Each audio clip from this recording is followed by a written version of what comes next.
Assalamualaikum warahmatullahi wabarakatuh. Halo semuanya, perkenalkan nama saya Siti Atika.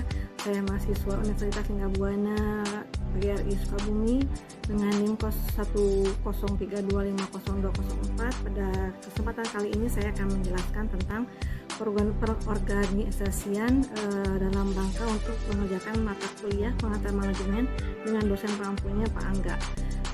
Baiklah, untuk yang pertama saya akan jelaskan antara lain yang pertama itu pengertian organisasi, kemudian pengertian pengorganisasian dan ciri dan peran pengorganisasian serta prinsip, tujuan dan tahapan pengorganisasian.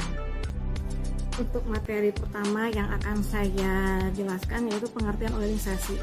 Adapun pengertian organisasi itu ada beberapa pendapat para ahli yang menyebutkan tentang pengertian organisasi, diantaranya dari Astuti tahun 2013, kemudian Profesor Dr. Sendang P. Siagian dan Stephen P. Robbins. Dari beberapa pengertian dari para ahli tersebut, akhirnya dapat ditarik kesimpulan organisasi itu adalah suatu kesatuan sosial yang terdiri atas dua orang atau lebih yang secara sadar bekerja sama, memiliki pembagian peran serta hubungan kerja yang terstruktur dan terikat secara formal untuk mencapai tujuan tertentu secara berkelanjutan. Kemudian untuk pengertian pengorganisasiannya sendiri yaitu yang pertama, proses mengidentifikasi, mengelompokkan, mengorganisir dan membangun model hubungan kerja untuk mencapai hubungan organisasi. Kemudian ada lagi pengertian pengorganisasian adalah fungsi dari manajemen, yaitu proses dalam mengatur manusia, tugas, wewenang dan tanggung jawab dalam mencapai tujuan yang ditetapkan.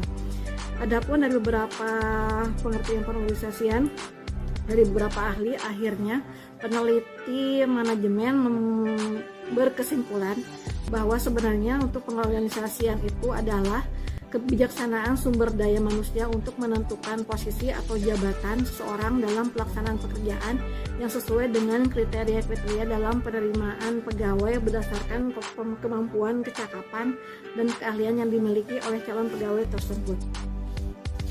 Untuk materi berikutnya yaitu ciri dan peran pengorganisasian.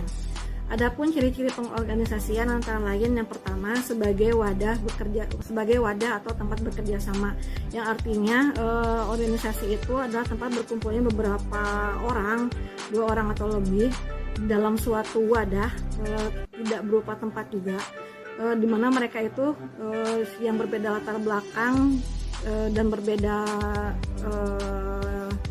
pendidikan dan sebagainya, tapi mereka berkumpul di suatu tempat atau wadah untuk mencapai suatu tujuan. Kemudian yang kedua, proses kerjasama atau sedikitnya antar dua orang.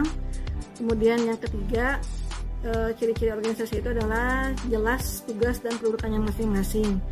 Kemudian yang terakhir adalah ada tujuan tertentu. Untuk materi berikutnya yaitu peran pengorganisasian.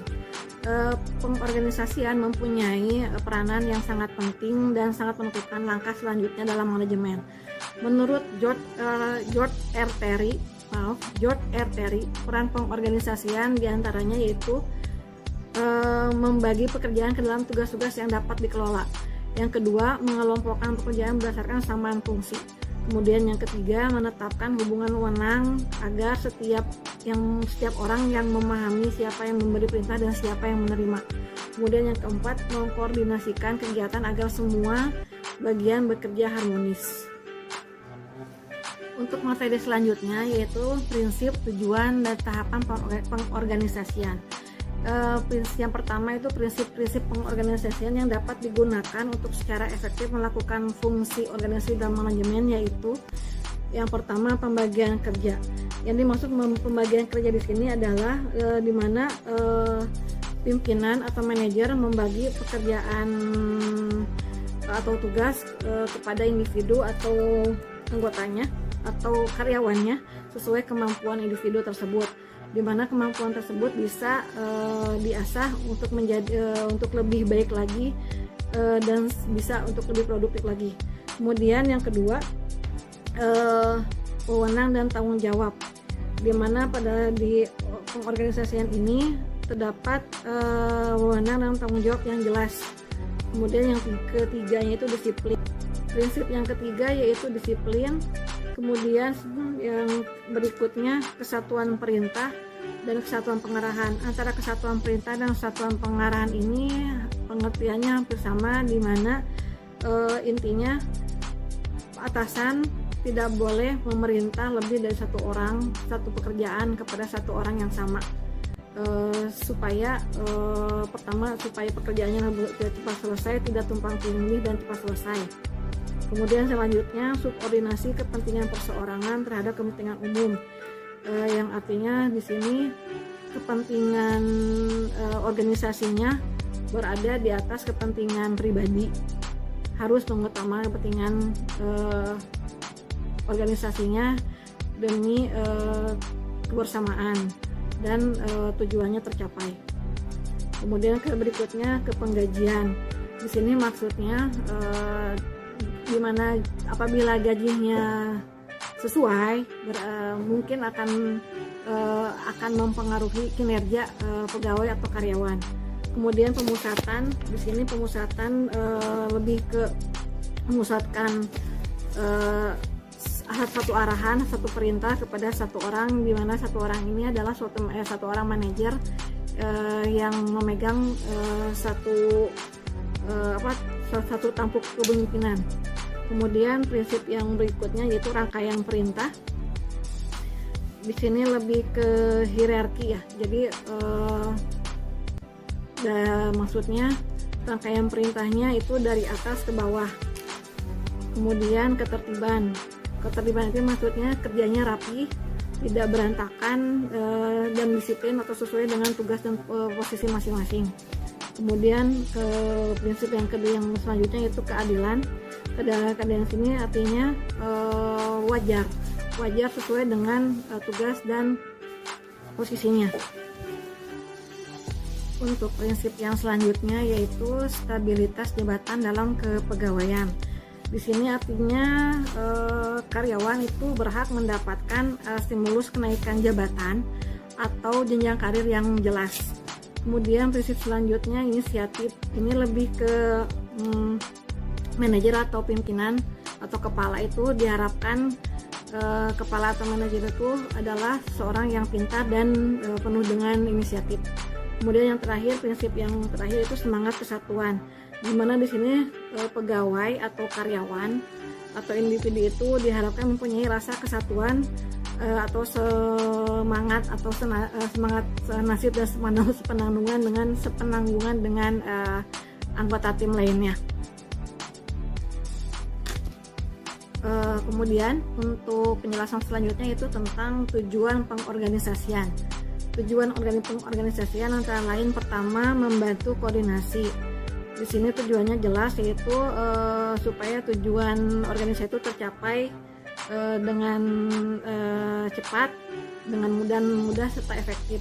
Kemudian yang kedua memperlancar pengawasan tujuan organisasi. Maksudnya di sini untuk mencapai suatu tujuan itu perlu adanya pengawasan atau ada satu orang yang berkompeten yang menjadi pengawas di satu unit agar tujuan yang sudah ditetapkan bersama itu tercapai. Kemudian tujuan yang ketiga itu maksimalisasi manfaat spesialisasi. Maksudnya spesialisasi dalam ahli itu bisa menghasilkan produk atau tujuannya supaya lebih baik dan lebih cepat. Kemudian di sini tujuannya itu penghematan biaya. Otomatis bila sistem organisasinya sudah bagus, maka untuk menerima pegawai atau menambah lagi pegawai yang sekiranya mau menyebabkan kos lebih, mungkin akan dipertimbangkan lagi. Kemudian yang terakhir meningkatkan kerukunan hubungan antar manusia, dimana karena sudah biasa beberapa individu itu bekerja bersama, otomatis akan timbul rasa solidaritas dan rasa untuk menyelesaikan perbedaannya itu lebih besar gitu daripada selisih. Adapun untuk tahapan pengorganisasian itu di sini proses pengorganisasian dalam manajemen itu dapat dilakukan melalui 6 tahapan, yaitu yang pertama menetapkan tujuan pengorganisasian, yang kedua menetapkan tugas pokok anggota organisasi, yang ketiga melakukan pembagian tugas pokok menjadi tugas yang lebih rinci, yang keempat mengalokasikan sumber daya yang tersedia, yang kelima memberikan arahan-arahan untuk tugas-tugas, dan yang terakhir yang keenam itu melakukan evaluasi atas hasil dari strategi pengorganisasian yang telah dilakukan. Demikian penjelasan tentang pengorganisasian dari saya. Bila ada yang kurang jelas silakan mengajukan pertanyaan di komen.